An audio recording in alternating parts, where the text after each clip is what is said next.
everyone, Devil Sniper here, and today I'm bringing you episode number 26 of our career mode with Nottingham Forest. Yes, Nottingham Forest. How are we doing? Sort of indifferently. Not too bad, not too good, to be fair. We're holding our own just about. We've made some good signings. I personally feel we made some really good signings. Obviously, Deeney, who has come in, I think has been absolutely fantastic. There's the league table. It shows we're not doing too bad. Now, we're holding our own. 2 wins, 1 draw, 1 loss. That's not too bad. A strong Villa side, in my opinion. You know, they're a Premier League side. They have been for a good number of years. You know, we've just come back into the Premier League. So it's going to be a tough game, whichever way you look at it. You know, we've got Deeney up top. We've got the young lad Jack from Villa on loan. He was cleared to play. There was no issues with Aston Villa, thankfully. I was a little bit dubious that they might say, no, he can't play, because he is actually a really, really good player. As I said in the previous episode, number 25, he was actually on loan at Notts County last season, and that's where we checked him out. We got some good reviews of him. I personally went to Colchester and saw him, and he played really well in that game, to be fair. Very tricky player, very agile, very quick, very nimble, likes to go around people, likes to beat them, and I had a good shot on him, to be fair. So that's one of the main reasons why we brought him into the Forest squad on loan, just to give us that added bit of depth. You know, we've got Stanislas, we've got Antonio, who for me is probably one of the best players I think I have seen for a little while. He really is. He's powerful, he's strong, he's quick, he's a really, really rugged player and a really technically gifted player. But a beautiful ball from Jack into our boy Gaza Gardner. He knocks it straight over the top into Antonio with a thunderous shot. But it was an easy save in the end for, I think it's Brad Guzan in the Villa goal. I didn't actually look, which is a little bit naughty of me, but I believe it's Guzan anyway. He plays in goal for Villa most of the time, unless they've got someone else in, which I now look a prat, but I hopefully don't.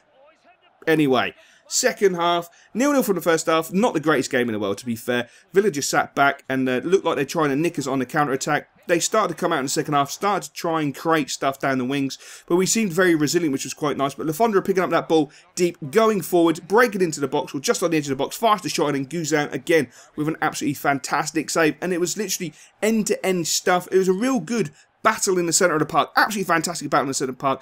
But a great cross in there from Villa. Benteke trying to get on the end of it. Unfortunately, he didn't. But fortunately for us, he didn't, which was beautiful. And then the moment Vyman knocks the ball over the top into Benteke. Benteke with a little chip around Darlow. And it's into the back of the net after 75 minutes. Nice ball over the top. Where was our defence? Who knows? 3 lads absolutely caught high and dry. Really, really not good. Not the way we want to see it. But a nice ball from Lahai into Mellis. So then Mellis threads through an absolutely beautiful ball into Junior Stanislas. He goes down the left-hand side, swings the ball in. Who is there? Nobody, because it went over the top. But the referee did feel it was a penalty. I have no idea why. I done the replay. I should have put the replay in the video, but I thought, you know what, there's no point, because I literally sat there for like 15 minutes looking at it thinking, the ball's trajectory does not change. It doesn't go higher, it doesn't go lower, it doesn't go to the left, it doesn't go to the right. There's no physical touch of anything. And when I really, really zoomed in, his hand didn't touch it. It was nowhere near. In fact, it was nowhere near the defender's head. And unfortunately, I didn't put it in the video because I didn't think you guys wanted to sit there and have me analyse it. But there you go. The game finished 1-1. We managed to get out of jail from a fantastic penalty from Troy. How can I say it's a fantastic penalty? Troy Deeney scored a fantastic penalty. That's all I'm going to say. Simple as that. As you can see, it's a Capital One Cup game. We're at home with entertaining Stoke. We lose 1-0. Not good. And then a real test for us in the BPL, of course.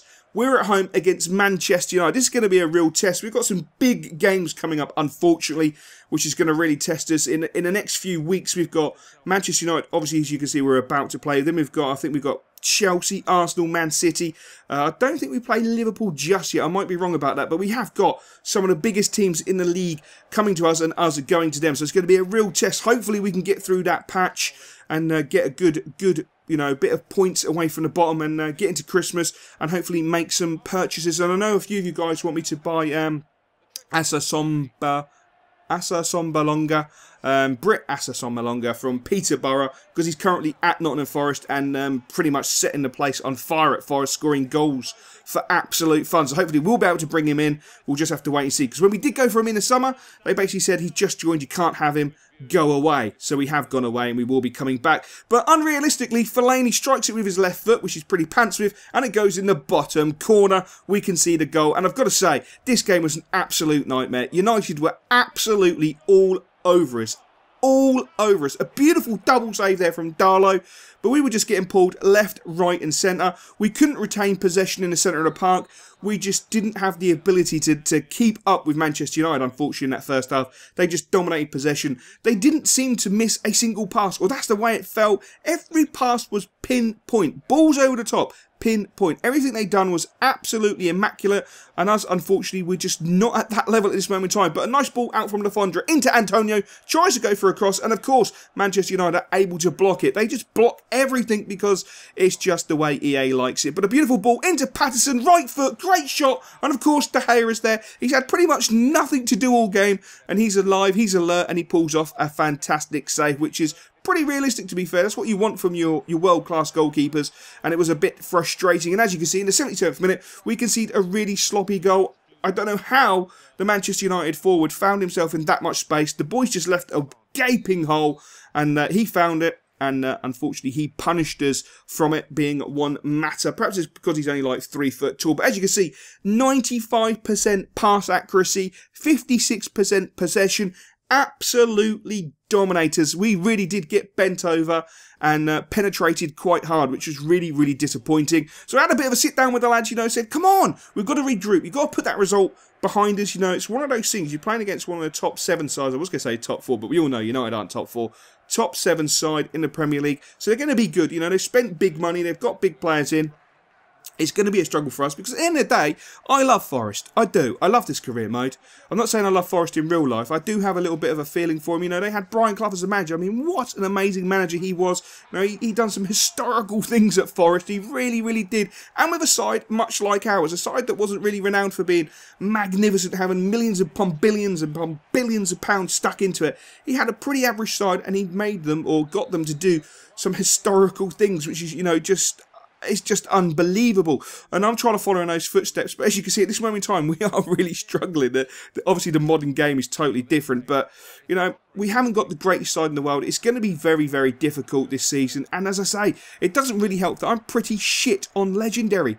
It really doesn't help. So it's going to be a tough season. As you can see, we're 1-0 down, going into the second half. The second half, yet again, we tried to come out. We tried to push forward. But the problem was, every time we pushed forward and went attacking, we just started to leave these massive gaps. And that's really panicking because you don't want to leave too many gaps, because at the end of the day, you're chasing a 1-0 scoreline. You want to make it 1-1, but you're running the risk of making it, you know, 2-0 to the opposition. But some nice play. The ball into Mackie. Mackie with that right foot whacks it into that top corner. Beautiful play for once. We actually strung some passes together, which was really nice. And then Mackie goes and spoils it. I don't even know what he's doing. I don't know what the boys have been up to. They were doing something in training, saying if they scored a certain goal, they would do some sort of silly dance. And as you can see, they're doing a silly dance. Not quite sure what that's all about. I think it's a little bit of a bet that Mackie lost, and unfortunately he had to do a silly dance if he scored a goal, which he did. And it was a fantastic goal. Top corner as well. And hopefully that'll be enough to rescue the point against Middlesbrough. And Middlesbrough came up with us, and yet they were a very dogged side, very, very resilient. Perhaps they're experiencing the same as us, and, you know, a bad run of form and just trying to dig deep. But again, you know, the game was a little bit more balanced. They only had 86 pass accuracy, which is not too bad. We can cope with that, but we did dominate the game, but we just didn't do enough going forward. And what you will see is we had 1 goal, 1 shot, but none on target, because the Mackie shot that flew into the top corner wasn't on target, though it flew into the top corner. Fantastic statistic there by EA. You've got to love EA for their statistics. You really have. I mean, it flew in the top corner, but it wasn't on target. So we won't worry about that too much, as we have an extremely tough game against Chelsea. Chelsea are a very, very good passing side, very good counter-attack side. We've got to be on our game, because if we're not, we're going to get absolutely battered. But a beautiful ball from Lefondre, playing it forward into Gaza Gardner. He going down the left-hand side, gets the ball to the back post, and a beautiful header by Lefondre at the back post to give us an absolute dream start after 12 minutes, putting us 1-0 up. Great cross, great header, great move. Absolutely brilliant. Gaza Gardner there, showing a bit of strength that we all know he has got. He lacks the base, but the boy's got the strength. Our Gaza Gardner's got that strength. Holds off the defender, gets to the byline, dinks it back with his unbelievable, well, either foot is just amazingly strong. And it was a beautiful header by Lefondre. Quite a simple goal at the end, which was really nice. But of course, we score. Chelsea go up the other end and score some 20 minutes later. Really lacks in that full-back position. Gifted them possession. Once you give Chelsea possession, you're going to be punished. Willian cut inside. A nice little chip. Great little header. and it is 1-1. And that is Hazard, but it's not the real Hazard, that's his brother Hazard. And Willian definitely sensed that left-hand side was a weakness. He kept going down that left-hand side. Chelsea kept putting everything down our left-hand side, their right-hand side, because they really felt that our left-back was quite weak and they were looking to punish us. We were lucky to get to half-time with a 1-1 scoreline. As much as we kept the chances down for Chelsea, they really did dominate that possession and cause us a lot of problems looking to go down that right-hand side for themselves, our left-hand side. Second half, of course, they're not looking to go down the left-hand side. They're looking to go on our right back, applying a lot of pressure. Great save from Darlow. Absolutely great save from Darlow. I decided, you know, I had to make some changes. I really did. Boys were looking a bit knackered and we were being stretched left, right and centre. Being outplayed, outmanoeuvred. Beautiful ball in from Chelsea. A nice little 1-2 right on the byline. The ball's pulled back and Lukaku's there to smash it home and give Chelsea a 2-1 lead. Literally after I've made all the substitutions, it goes a bit Pete Tong. That will teach me to make 3 substitutions all at the same time.